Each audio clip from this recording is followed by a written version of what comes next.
dark green. The brighter green truck is the Mack. After the Mack is the Nash Quad, and across from the trucks is the unlikely trio of Teddy Kennedy, Britney Spears, and Donald Trump. What? We had no idea what these three had in common until we found out they were each on separate Mardi Gras floats in New Orleans.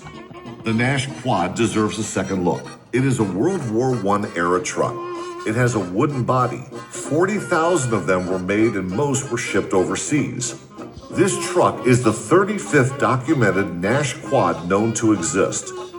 Nash was the company that manufactured it and is called a quad because it had four-wheel drive, four-wheel steering, four-wheel brakes, and four-speed transmission. On your left is none other than Charles Entertainment Cheese, also known as Chuck E. Cheese, with his pizza-loving friends Mr. Munch and Helen Henny. Standing behind are the Warblets. Chuck E. Cheese has been serving pizza and fun since 1977. Well, hello everybody, and welcome to our show. Well, gang, let's salute all the good people who are out there working for a living. How about that? Some days more than ever, and some days pass on by. I'll be working here forever, at least until I die. Darn if you do, and darn if you don't. I'm supposed to get a raise next week, you know darn well I won't. I'll be working for a living, working for a living. We're taking what they're giving, cause we're working for a living.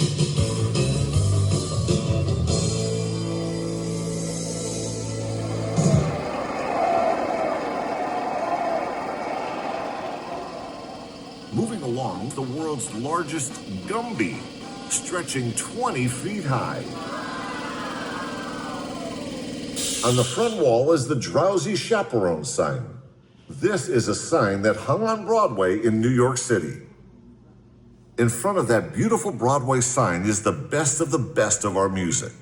The machine in the middle is the only Wurlitzer model, number 175, ever made. It started its life playing for a carousel in Denver, Colorado.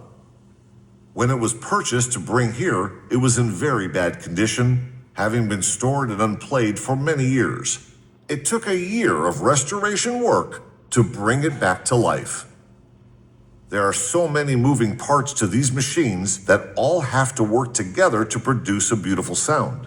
The fact that they are still playing is a testament to the design, engineering, and construction that went into these splendid music makers. As you listen, keep in mind that the designers of these machines wanted them not only to play beautiful music, but to be beautiful to look at as well. Alrighty everyone, now unfortunately our 175 is not working right now, so that's why I played you the Mammoth back there. Now unfortunately we're just gonna have to pretend like we're hearing this and enjoy it in our heads.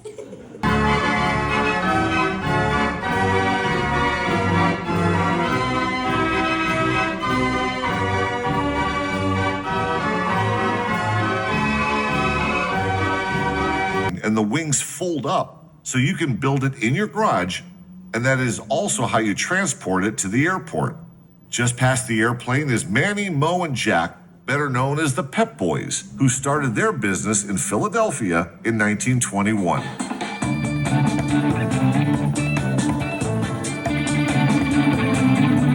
After the Pep Boys, check out the beautiful Dodge 440 Coronet from 1968.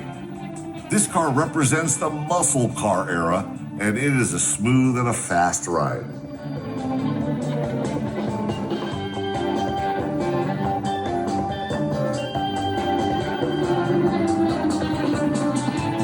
The next classic automobile is a 1956 Robbins Egg Blue Cadillac Sedan DeVille. When this car was introduced, gasoline was a whopping 20 cents a gallon. This is a very large luxury automobile. We also have a 1924 Cadillac on display. That is in the walking portion of your visit today. Make sure you go and find it when your tram ride ends. Beyond the Cadillac are 1950s delivery and pickup trucks with a Dodge Power Wagon and a red Ford pickup on this end of the row. Beside the Statue of Liberty, you will find what was the loneliest guy in town, the Maytag repairman. Jesse White is pictured here, and he was the first of 5 men to play this part in Maytag's commercials. He is not so lonely anymore, as we purchased a Maytag wringer washer for him to work on. Before we make this last turn, It would be a good time to tell you that we do group, corporate, and student tours, as well as birthday parties and scavenger hunts here at the American Treasure Tour. Plan your next group adventure with us. And speaking of adventures, on the left we have a small fire truck that was used on many trips around this building. This is a working fire truck and is a relic of the old B.F. Goodrich tire factory. This little fire truck would take 2 workers around the huge factory and aid in putting out small machine fires, taking first aid to workers and in the cleanup of chemical spills. As we round the corner, look right to find a 1948 Hudson Commodore. Hudson was the first car manufacturer in the United States to hire a female designer.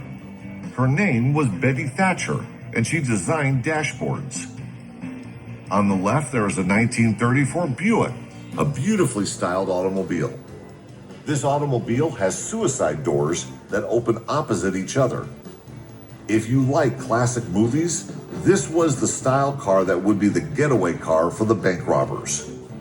This car even has a bullet hole in the back of it that you can see when you take a walk through more classic cars after your tram ride.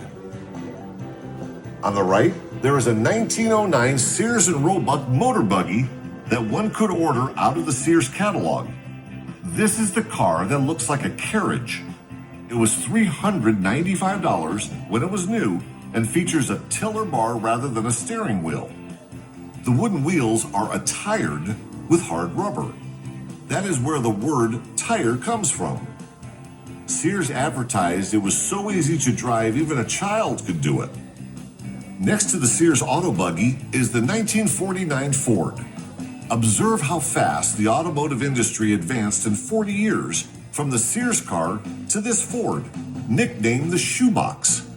After World War II ended, Ford was the only automotive company to immediately come out with a new model, and this car was it.